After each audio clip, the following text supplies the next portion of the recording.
Hey everyone, welcome Sideline Brief Podcast, episode 206. We're coming to you on Wednesday night. We're recording. We're gonna go ahead and preview NFL Week 15. We're gonna act like Week 14 didn't happen, especially for them Bengals. So we're gonna move on, act like nothing happened. Week 15, we got plenty of good games this week. Starting with the Thursday night game, I believe we have Bucks versus the Falcons, NFC South showdown. So we'll start right there. So with all that being said, guys, stay tuned.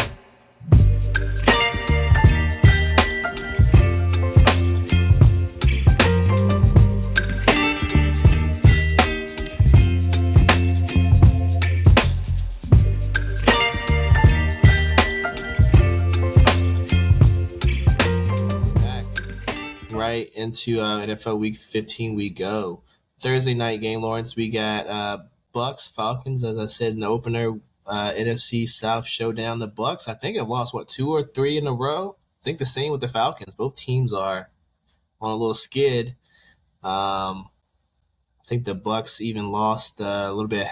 They had a half game lead in the NFC South. I think they desperately need this one if they want to make the playoffs.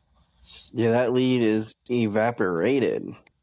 But honestly, I think they're still cruising. I think they have a one game up in Carolina. Now, do I hope that the Falcons can scare them a little bit? Of course, I'm actually really praying for that. But do I think it's going to happen? I think it's unlikely. Like Kirk Cousins' stats, he's 84 for 138. It's not impressive. He's only got 845 yards, so I guess that's not that bad. But 3 touchdowns for 3 interceptions, a 76 QBR. I mean, that's just not gonna cut it. Bijan, I guess he's putting up good numbers, but Bucky Irvin's been looking a lot better since he came back. And I think overall, without the number one threat of Drake London, I think it really throws off the whole offense. And in a big way. But this is going to be a big one because Kate Otton's not playing for the Buccaneers. So they're going to be pretty much, I wouldn't say tight end-less, but they ain't really hitting them much on tight end. So there is no quick, immediate out route, or they're not in quick, immediate, get the ball in my hands for Baker. So it's going to be more wide receiver driven, which means holding onto the ball a little bit longer, which I don't know. I kind of give some favorable matchup to the Falcons, and if they want to make some, scary moves for them, they've been known to bring Tampa Bay down a peg. They have a 9th best passing offense, and offensively, the Buccaneers are just below average. They're 21st in total yards, 20th in passing, 20th in rushing. I mean, for the most part, outside of third down conversion, which is at a 19, they're all below the 20s, and the Falcons are pretty much in their same category, just below par. The Falcons love to run the ball, and that's what the Buccaneers do good at stopping. I just believe that the Falcons aren't going to have enough, and we're going to go into the weekend with Tampa Bay still having a lead in the NFC South, and Carolina really going to have to make I would say, noise the following week. Yeah, I'm kind of thinking the same. I think the Falcons just don't have enough. All the injuries piling up, and Kirk Cousins doesn't look the best. He's definitely showing his age, even though at times last year he looked pretty good. So, I think I got the Bucks in this one. And unfortunately, the Tez Johnson for the Buccaneers, it was a solid bet for the first couple of weeks he was playing, because he would be plus money at 25 plus yards, but he has not hit that. He hit it for 5 straight weeks, and he has not hit it in all of November and into December. So the fluidity in which the Buccaneers are getting that ball out and about and around, I think is significantly dropped. I think that's one of the reasons why Kate Otten ended up getting hurt. It's because he's catching the ball every other play. Yeah, you know something there. All right, we got the Sunday games, the 1 o'clock window. Let's start. Let's not start with the Bengals. Let's start with probably there's 2 great games in this window. We got the Chargers and Chiefs. We got the Bills, Patriots. Where do you want to start, Lawrence? Let's see. I'll go Bills Patriots to start. And, I can lead that one real quick.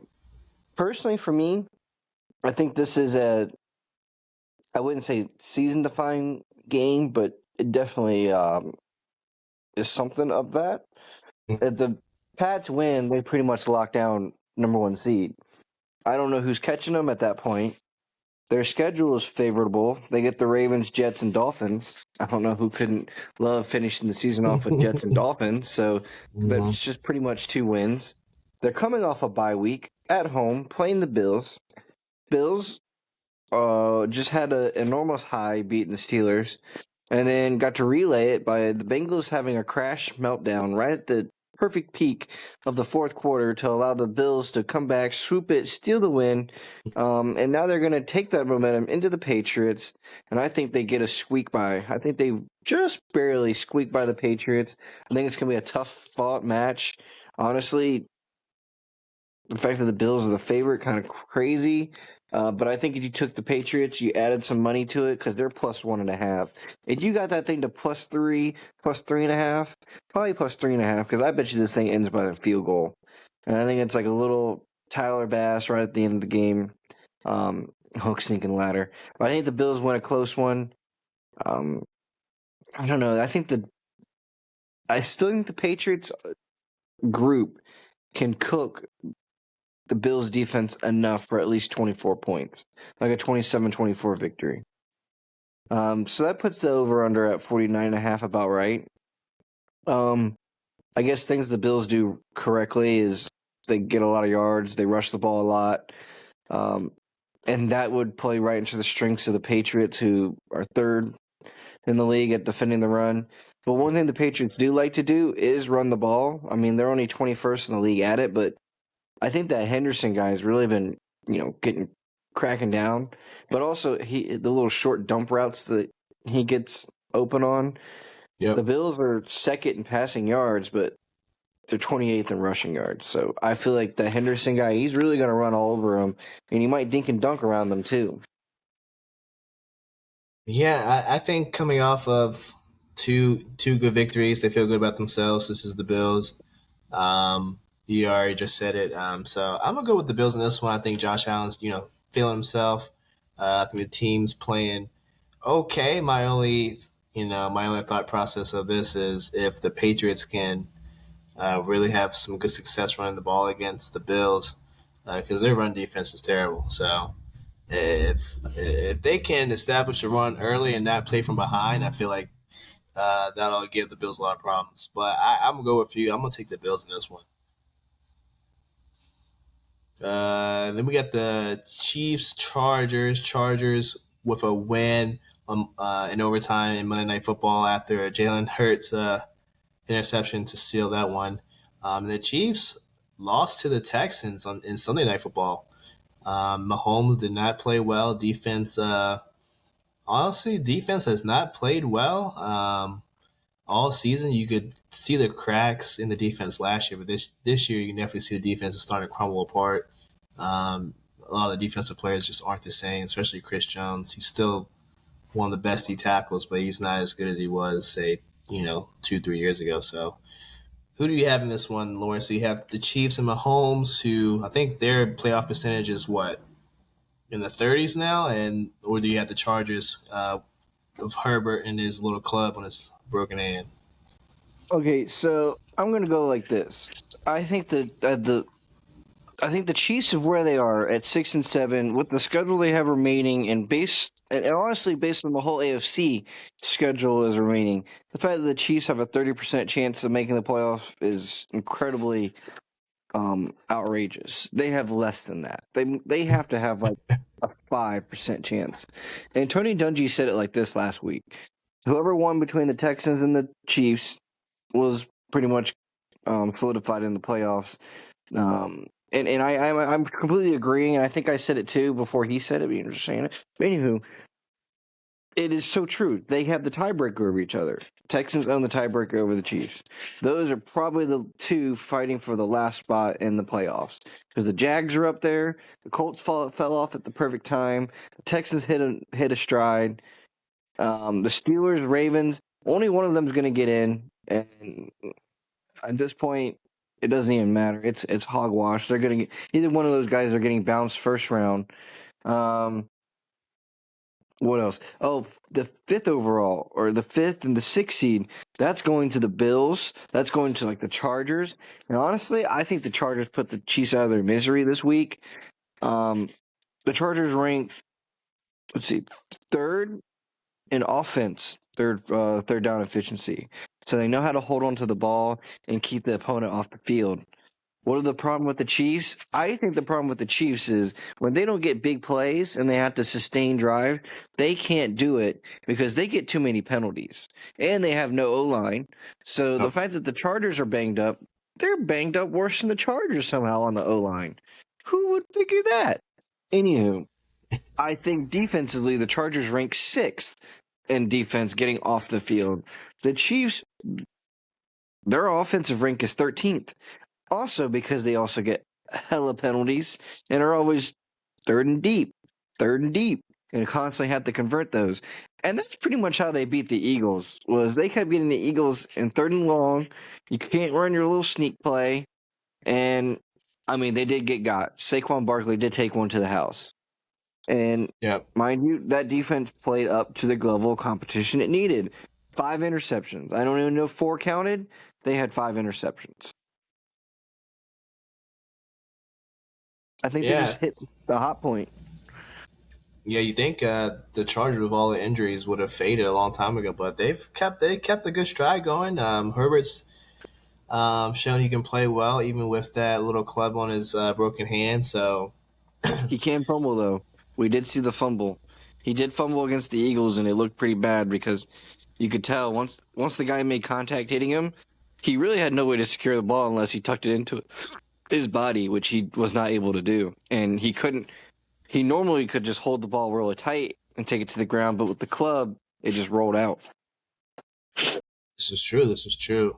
Uh, this is a tough one. I think the Chargers capitalize on all the mistakes Hurts made. I mean, it was one of the worst games I've seen from Hurts. I don't know if Mahomes makes those same mistakes. Like you said, there was five interceptions last game. I know only 4 counted, but I mean there was also other turnovers that happened by the Eagles. I don't know if the Chiefs necessarily make all of those turnovers, so I think that's what kind of kept the Chargers in that one. I'm gonna go Chiefs just because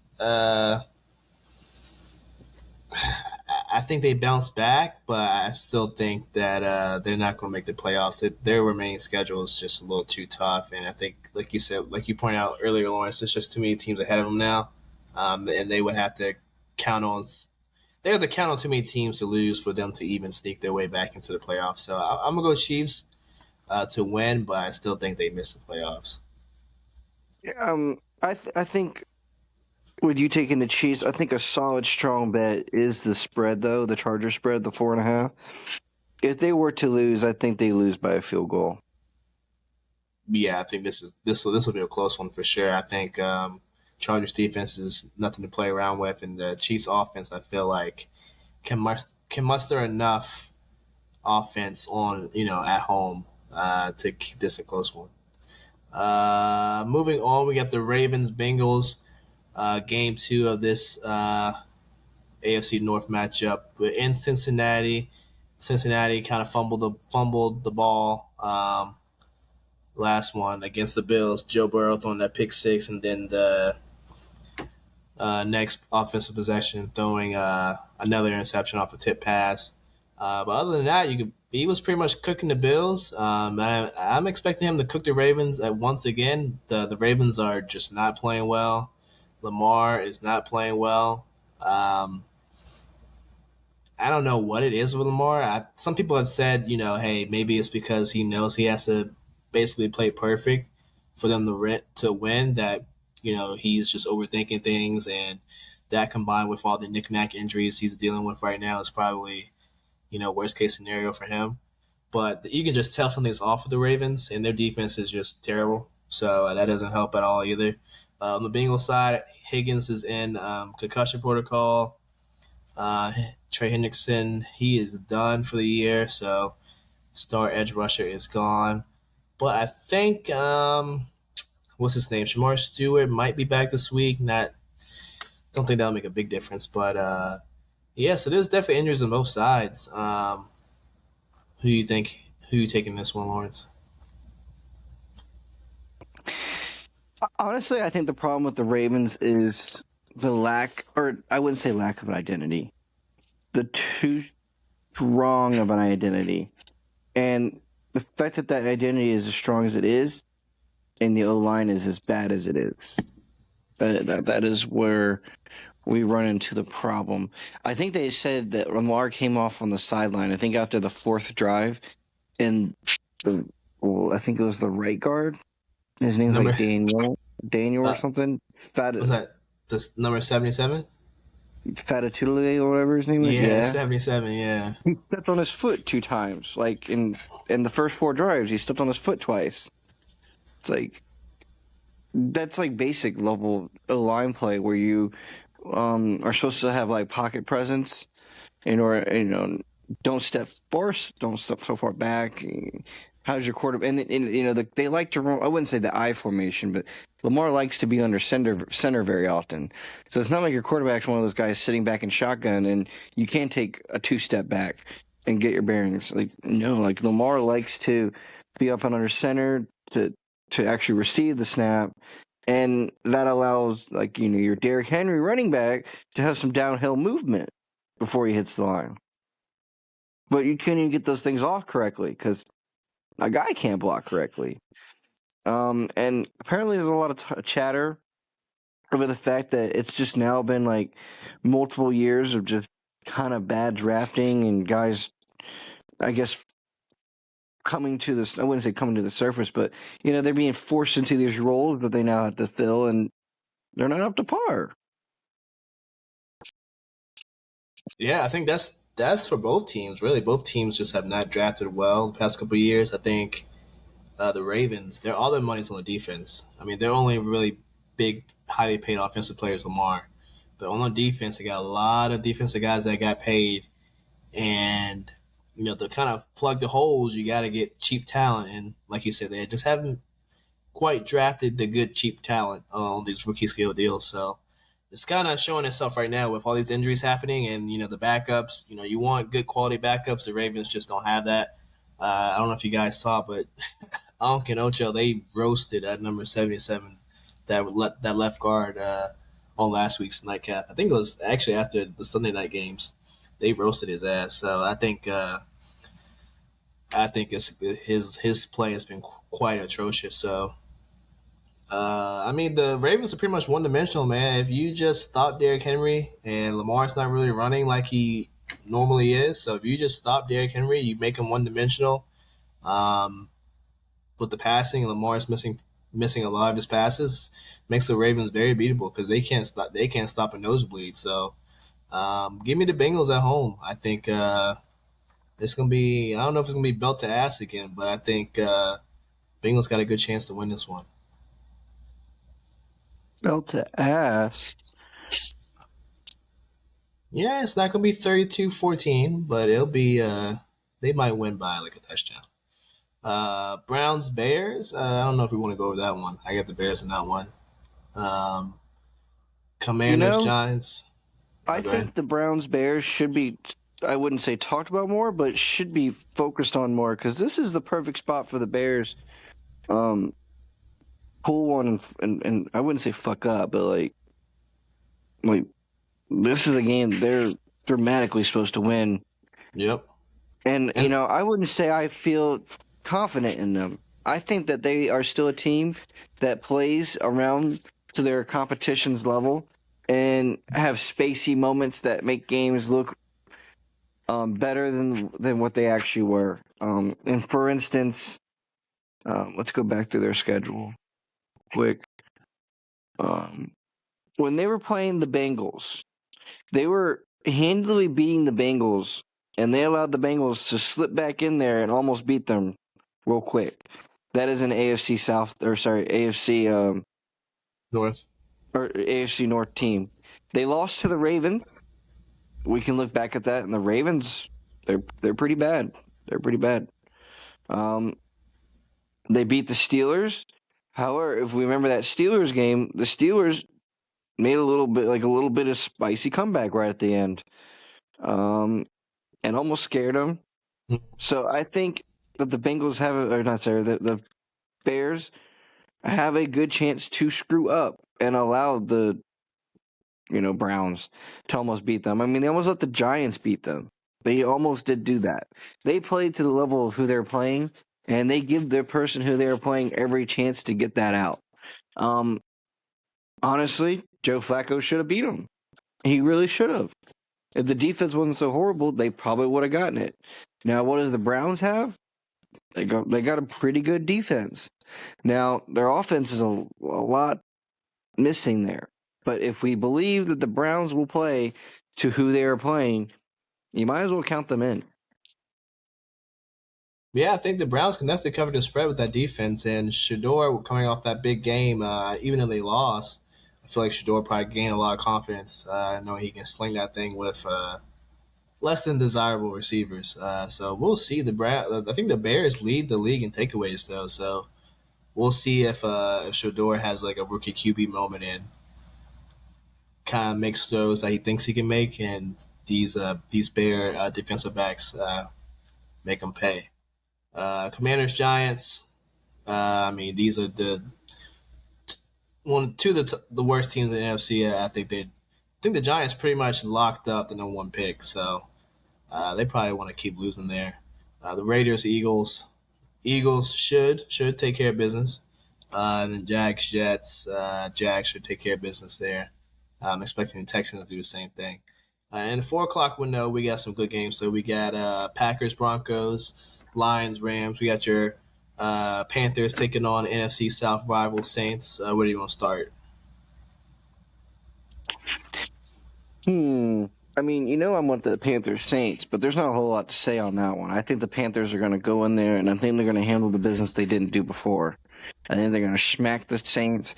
I'm going to take that 2.5 spread. I think they're going to win by more than the field goal. They probably win by a field goal. It'll probably be a 17-14 game, 21-17 game. They're probably going to sneak one out. That's just because it's NFC South.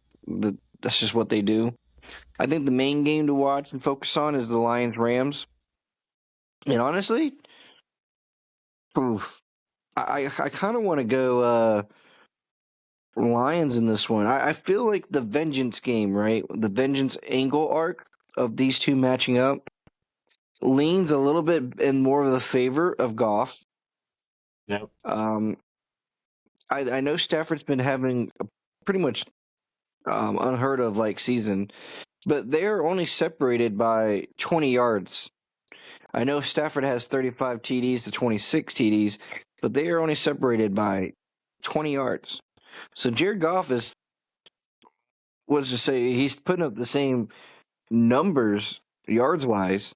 Yeah. Now he does have I wouldn't say a rotation piece, but they've had a little bit longer time to get rested for this game. They keep the ball on third downs. They're good at that. They score a lot of points. I think their main problem with the Lions is their defense, and I think their defense probably just causes enough turnovers to keep themselves in this one. This game just leans Lions to me.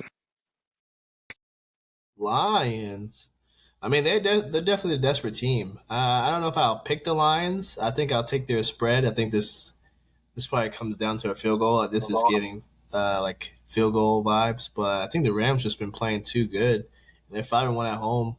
The Rams are just hitting on all cylinders. I don't know if I trust the Lions and their beat up defense to be able to stop the Rams. They're just playing way too good. But you got to remember, you're saying this from a Rams team that's already laid an egg against the Panthers.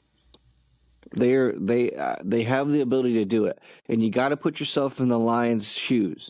They're sitting behind the Seahawks, 49ers, and Bears, and none of those teams, or both of those teams, are going head to head against the Rams. So the Rams need this as bad as the Lions need this, but I think the Lions' need of it is a little stronger because the Rams, at least they had that fallback ability. The Lions, if you lose you can't even ill afford to fall one more game back on the Bears. And you got to be thinking if you're the Lions, the Bears are playing a cupcake team. The 49ers are playing the Titans. They're playing a cupcake team. The Seahawks are playing the Colts with Philip Rivers' first game. That's a cupcake game.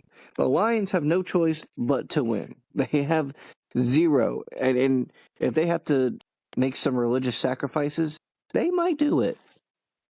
Hey, I definitely could see that. I also could see Dan Campbell making some boneheaded fourth down calls. In reality, he should take some easy points. But I think this is what this will come down to. Dan Campbell maybe going for it one too many times on fourth down. It's going to cost him in the end when he should have just taken 3 points. That 3 points is going to come bite him in the butt at the end of this one.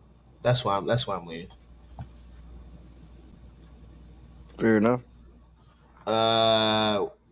Packers Broncos. I mean, I think for the Broncos, the biggest thing is if they want the number one seed in that first round bye, they got to keep on winning. But the Packers have looked good as of late, so I don't know. I think they still might be in the hunt for number one seed as well. So both teams still have something to play for here, even though they both seemingly are going to make the playoffs most likely. So who do you have in this one? Give me Packers defense is pretty bad at turning the ball over and getting turnovers. Yep. Give me the Broncos. Give me the Broncos outright since they're the underdog. Plus 15, plus 115. Yeah. I think the one thing that they're not going to be able to get to do is actually, I think one thing they're going to have to do is pretty much do what every team does when they play Denver and attack. Is it Riley Ross? Moss. Moss Riley? Yeah. Riley Moss. Yeah. Attack that man over and over again. Whatever you got to do. But I think the main problem is the Packers just truly don't have any number one wide receiver. So Surtain is taking someone out of the game completely. If I had to guess, probably Watson is probably their strongest receiver right now. I mean, Golden's been a disappointment. You're basically asking Jordan Love to win this game for you. Jordan Love and Micah Parsons to sack Bo Nix a good couple times, but I mean, Romeo Doubs leads the team in receptions with 45, and then the next top one is Josh Jacobs with 31. So Romeo Doubs literally is the only wide receiver with more catches than Josh Jacobs for the Packers. Yeah, not the best. Watson only has 25 catches. Wicks only has 26 catches, and then Golden has 24 catches. But half these guys have been injured all season. Yeah, their wide receivers all go through injuries. It feels like every single year they don't have anyone that's with sustained play throughout the season. It's a little weird. They need to check that out. I'm gonna lean Broncos too. I think the Packers only win if they can, if Jordan Love goes crazy and if Josh Jacobs can run pretty efficiently against this Denver D line, which has been playing amazing pretty much all year. I think the main weakness for the Green Bay is they have not been proven to get turnovers on the defensive end, and you pretty much know that Bo Nix is good for turnovers, but if your team is already bad at causing turnovers, I don't know if I really envision Bo Nix trying to help you do something he's already bad at. I think this might be one of those games where he could finally help his ratio, as one would say, a little better. Yeah. We got Colts, Seahawks, Philip Rivers. I think he's probably going to be the starter because I think Riley Leonard has a knee issue. So I don't think he's going to play in this one. So I think Philip Rivers at 44 is going to be the starting quarterback. My guess to their reasoning, at least what I've heard, is Shane Steichen was on the offensive coaching staff when Philip was last year, however many years ago. So that's why they went with him. The man's gonna be a statue behind the offensive line, and the Seahawks, if they shut down JT,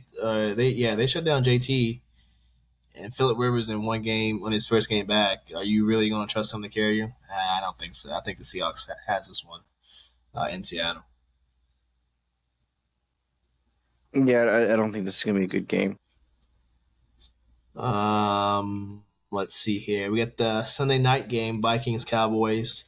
Vikings look good and terrible. Cowboys dropped the ball last game versus the Detroit Lions. They kind of hung in there, but the Lions kept putting points on the board, and the Cowboys defense kind of looked like their old self, even with some of the upgrades they made via trades. So I feel like Dallas should win this one. I don't know who's starting at the Vikings quarterback. I don't know if JJ is starting or. JJ's back. So yeah, the Cowboys they probably should win because JJ has been good and terrible this year. I don't know how you feel. He did just cook the Commanders. Give the man some respect. He just dropped 31. Is that saying a lot? He dropped 31. I will say again, is that saying a lot? Bro, you can let the man have a week. All right, I'll let him have a week. He had 1 week. He's still 9 for 10 in terms of interception to touchdown. He still got more interceptions than touchdowns, but he had a week. Hey, maybe that was his breakout. He only threw for 163, but he had 3 touchdowns, bro. Hey, maybe it was a breakout game. I'm sorry. I think Cowboys should win. Should.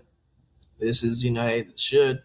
The spread's actually gone down since it opened. The Cowboys did open at a 7.5-point favorite. Now it's down to 5.5. So they must know something I don't know. So this is the matchup of one of the worst NFL teams. The Vikings are 30th in third down percentage on the offensive side. So they don't stay on the field very much. But the Cowboys have them outdone. They have a 31 in the league on defense for third downs. And then vice versa. Cowboys, 6 in the league on staying on the field offensively on third down. Vikings, 9th best at getting off the field. So this is just a tale of two styles. One does not like to hang out on the field all day, every day. One does. The last time these two teams played each other was in 2022, November 20th, and Dallas won 40-3. I'm going to take Dallas again. I know that was 3 years ago, but they beat that ass 40-3. They might do it again. Might do it again. The Monday night game, we got Dolphins Steelers. Dolphins are on a roll. Honestly, they might sneak their way into the playoffs. I don't think they've totally been eliminated, but they've been sneaky good the past couple of weeks. And the Steelers squeaked out a win versus Baltimore last week. Controversial Isaiah Likely touchdown at the end there kind of cemented. Yeah, I thought he got it. Hey, I think 3 steps, or I'm not even going to get into that. Who do you have this one, Lawrence? Dolphins, or do you got the Steelers? I'm going to take the Steelers. Actually, no, give me the Dolphins. I want some chaos to be caused. Give me the Dolphins. Give me the Dolphins by 3.5. No, not even going to buy down to a field goal. 3.5 Dolphins. Crazy shit. Yep, give me Dolphins outright. I want some chaos in the AFC North. And even though they're playing in the cold, it's going to be 20 degrees. If HM plays, I think HM hurt his ribs last game. He is questionable, but if he plays and runs the hell out the ball versus the Steelers' run defense, which is one of the worst in the league, they will have a good chance if they just don't let Tua do too much. And even the Steelers DBs are getting cooked. They let Darius Slay go, so they still might have enough on the outside to even let Tua cook a little bit. So I'm gonna go Dolphins. I think for the Dolphins, right? The way they're gonna play this is gonna be phenomenal, and we can't even hold this like stigma that he can't win in the cold. He just beat the Jets. I get it. He's never lost to the Jets. but something had to give. He was going to Something lose for had the to first give. time, Uh, and he won. And he then, won. and we're just going to take it like that. He did his job, and he did it to a T. Fair enough. Go Dolphins. That's it for the NFL Week 15. In the NBA, Lawrence, we have NBA Cup action this week. The Heatles lost to the Magic for the third time this year. I don't know what it is with the Magic, but they have been the Heat's kryptonite this season so far. And then the Knicks beat the Raptors in the second game. And then tonight we got the Thunder beating the hell out the Suns. And then the later game is Spurs versus Lakers. Spurs are crazy underdogs, 7.5 point underdogs versus the Lakers. I know Wemby's not going to play, but the Spurs have been playing pretty damn good without him. Crazy that they're that crazy of an underdog. You believe Uh, that? I don't find it that crazy. I mean, on paper, in pretty much this season, their Lakers have really, I wouldn't say commanded respect, but I would say garnered it. I think especially winning games early in the season when LeBron was out and everyone was literally, I wouldn't say bad mouthing, but everyone was joking on this roster for not being complete enough to win games or win games without him. yeah, yeah, I agree. Um, some injury updates. We got Derek Lively, the second, is having a season-ending foot surgery. So the Mavs are down to basically two. No, I think Dwight Powell's still on the team, but they only have a couple big guys left. In addition to Anthony Davis being on Oh, the excuse trading me. block. Um, So the Mavs are in a precarious situation, and then also apparently the Mavs are also shopping Klay Thompson. So the Mavs are actively looking to get rid of their veteran guys, bring in some younger guys, but I guess retool, not be terrible, but retool around Cooper Flag. Do you have any ideal destinations for Clay or AD, Lawrence, off the top of your head? Well, I think AD deserves some respect and needs to go to a contender. I Yeah, feel a little bad for the man. I don't want to say playing with bums, but like he's a little past that point of where he is right now. Having to play with who he's playing with. Um, yeah, honestly, I would love to see um, like Clay. I would say go to like a. I'll also go to like a championship contender, but I think Clay needs to go somewhere where he's more like a mentor. Um, I would say like he's not playing big minutes, and I wouldn't say he needs to be uh, the main star. I think like a Pistons team would be like a perfect team for like a Clay. Like they're already tooled and built to win and are winning without him on there. And yeah, I know he's going to be a little expensive, but he's only like he's just a rental. He's supposed to bring your young guys who don't have any playoff experience, some idea how to act, how to be, how to prepare, how to get ready. And then shit, Clay, I need you to give me 10. Please? Please give me yeah. 10. I Hit some agree. clutch please. I think both guys could be useful for the Pistons. I think more so Anthony Davis. My only thought about that is what the AD Jalen Duran fit. Will that work? AD Well, does love Jalen playing. Duran likes rebounds, so let's get that straight. And AD doesn't like to have to get rebounds. Yeah, I wonder if that would mess up their spacing. But I mean, if you have a chance to get like a top 15, top 20 player when they're healthy, I think you go for it if you're the Pistons, especially they're the best team in the East right now. So I think that's a move they could go for. Clay also fits that system. They need 3 point shooting. I think last I checked, they're like 19th in threes in the NBA. The Pistons are. Mm-hmm. So they're struggling a little bit there in the 3 point category. I would love to see Clay go to the Heat. Honestly, I think the Heat need a consistent 3 point shooter. They lost that when Duncan got basically traded to the Pistons.